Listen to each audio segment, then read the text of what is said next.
BG Wealth is gone, but before they packed up and vanished into the digital ether, they did one last thing. They sold you.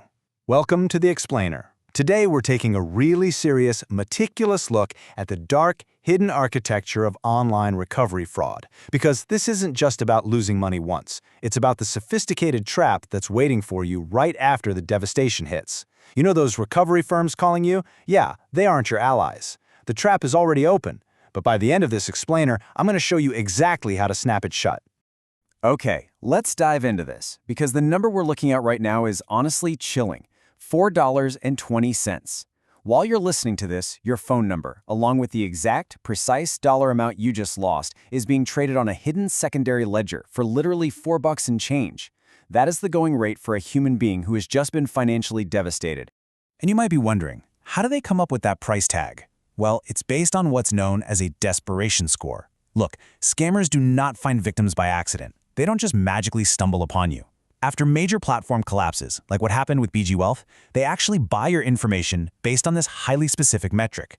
Your contact info, the data surrounding your financial loss, it's a highly valuable commodity on this hidden market. They're literally profiling you based on just how desperate you might be to get your money back.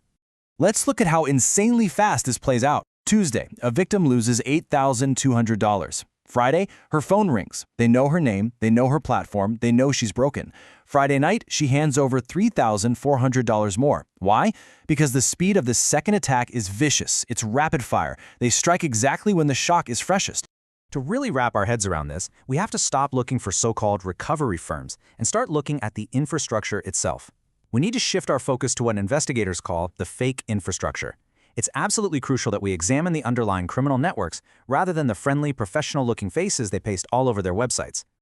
Take a look at this data from early 2025. Investigators traced a recovery operation that launched within 48 hours of the massive Celsius network collapse. 48 hours? How is that even possible? Well, it's because the receiving crypto wallets weren't legacy accounts. They were created fresh, spun up specifically for this exact harvest window, and it didn't stop there. That exact same wallet cluster was tracked moving into 3 entirely separate fraud ecosystems, activating within days of a major collapse every single time.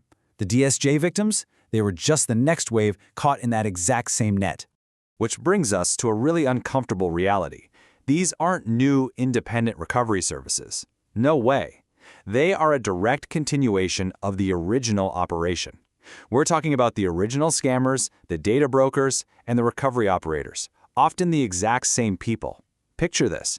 They are sitting in the very same boiler room, just slapping a different logo on their website and putting on a fake compliance costume.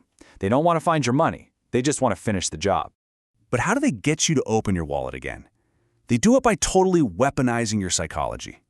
Think back to the moment you first invested. Remember that tiny knot in your stomach? That quiet little whisper in the back of your head telling you this was maybe too good to be true? You pushed it down, and you're probably still carrying that shame. Well, the recovery scammer doesn't ignore that lingering feeling. They weaponize it directly against you.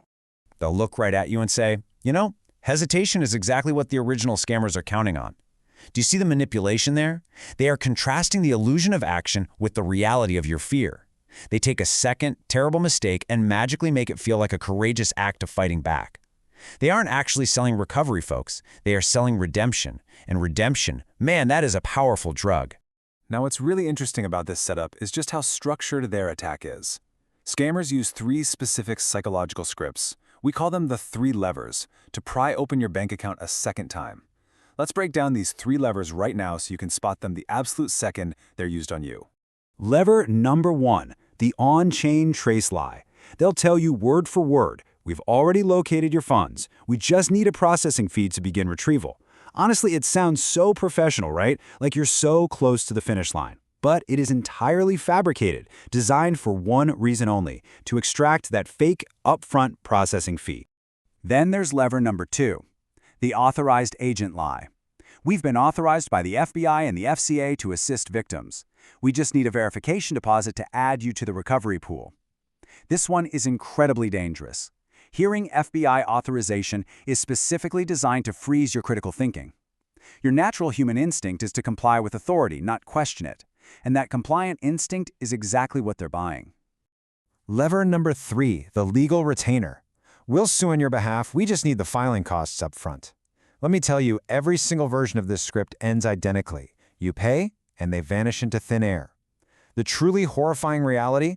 Documented victims have made up to 4 separate payments before finally realizing the law firm they were paying didn't even exist. 4 payments. So how do we fight back? How do we completely dismantle this fake infrastructure? It's time to take back your power. If you are currently speaking to a so-called recovery firm, I am going to give you the exact toolkit to incinerate their script in 60 seconds flat. You just need to ask them 3 questions, and watch how fast they hang up the phone. Question 1. Ask yourself and ask them, who contacted who first? Take a breath and really think about this for a second. Here is the hard truth. Legitimate forensic firms, the real players in the space like Chainalysis, TRM Labs, and CipherTrace, do not cold contact individual victims, ever. They work strictly with law enforcement. They do not call you out of the blue. If a firm magically found you before you even filed a police report, they are not a recovery service. They are the crime itself. Moving on to question 2. You need to challenge their financial legitimacy directly. Ask them, where is your FinCEN registration? So the crucial point is this: do not take a link from them. Seriously, they will try to send you a fake PDF or some spoofed website. Go to the official government database yourself and search it. Because the math here is painfully simple. No registration number means no firm, and no firm means no recovery. It simply means a second theft. And finally, question 3. The ultimate interrogation question. Ask them, why are you charging me for access to i3.gov? The FBI's Internet Crime Complaint Center, IC3.gov, is completely free. It will always be free. If someone is charging you a filing fee to access a totally free government portal, they aren't processing your case. They are literally looting a crime scene. Let's bring this all back to where we started today. The BG wealth collapse. That event didn't just generate a massive $150 million in initial theft. It was so much worse than that. And this brilliantly illustrates the true scale of the danger we're facing. That $150 million collapse generated a highly valuable database of desperate people who are willing to believe in miracles just one more time. Right now, as we speak, that very list is being uploaded to a brand new server. It's sitting under a shiny new logo presented by a new, friendly face that was likely AI-generated and doesn't actually exist in the real world. And if you were caught in that initial collapse, I hate to say it, but you are still on that list. The question isn't whether they'll call you. If you're on the ledger, the call is absolutely coming. The only question that matters now is this: will you let them steal your judgment twice? Keep your guard up and don't let them finish the job. Thanks for joining me on this explainer. Stay safe out there.